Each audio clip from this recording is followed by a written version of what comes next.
Okay, so let's talk about the coronavirus, people. First fun fact that I learned is that 8 to 15% of all viruses are what they call coronavirus, whatever that is. I don't know. That actually kind of shocked me.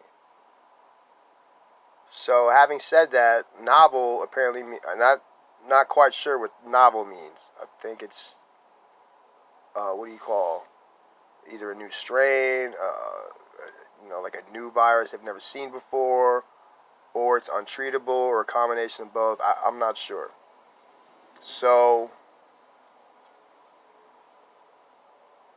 we have to,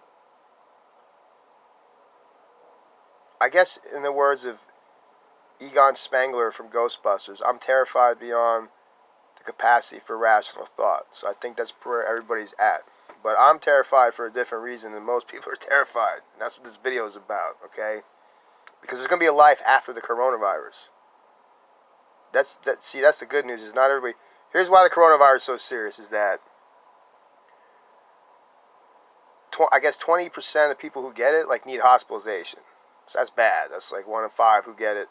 They're going to need hospitalization. But the good news is the fatality rate is actually very low.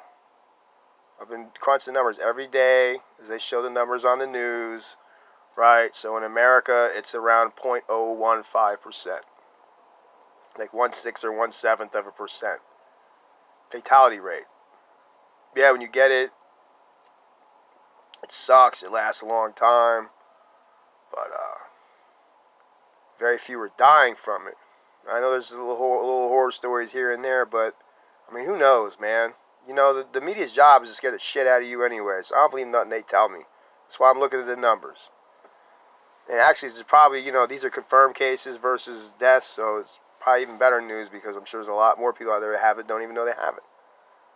So let's talk about a couple things now. China! Well, you know what? Maybe it wasn't a good idea to have every single thing that we need, including our medicines, made in China. I don't think that was ever a smart idea to begin with, but when I said it, I was a racist, right? Now it makes sense, okay? Or I was xenophobic or a white nationalist, whatever the fuck.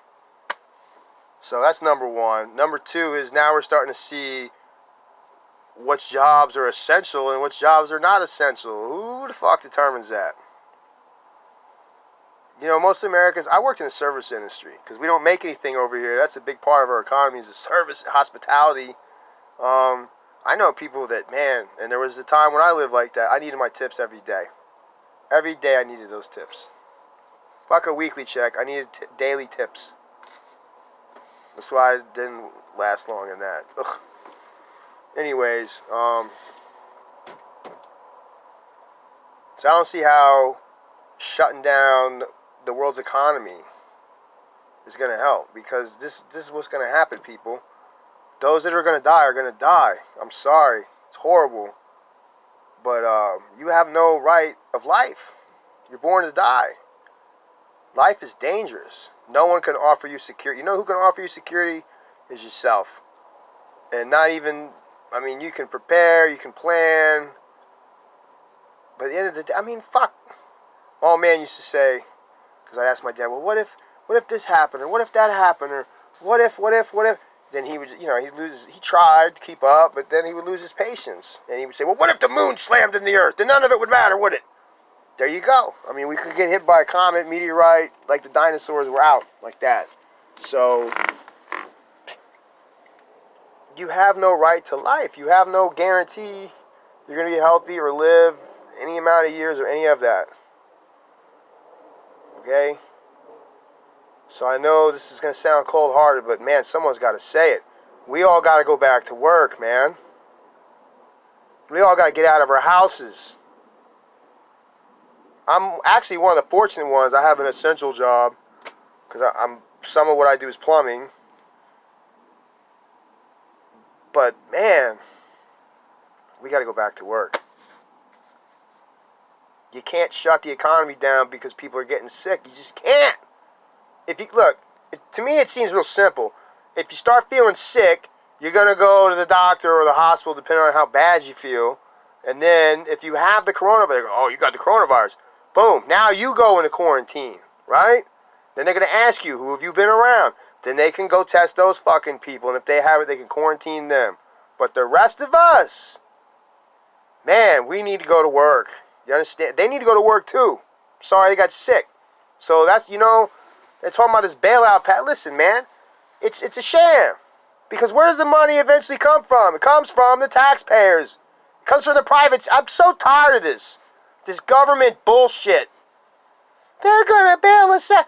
They're going to steal your fucking money. Right? I think we're at the point where they're stealing your grandkids' money because they ain't got no money. They're $23 trillion in debt. They couldn't even run a cafeteria in the Capitol. $2 million they blew. They couldn't even run a cafeteria in the Capitol. They're going to run my health care? They're going to keep me safe from a novel virus? Go fuck yourself. We need to go to work, people.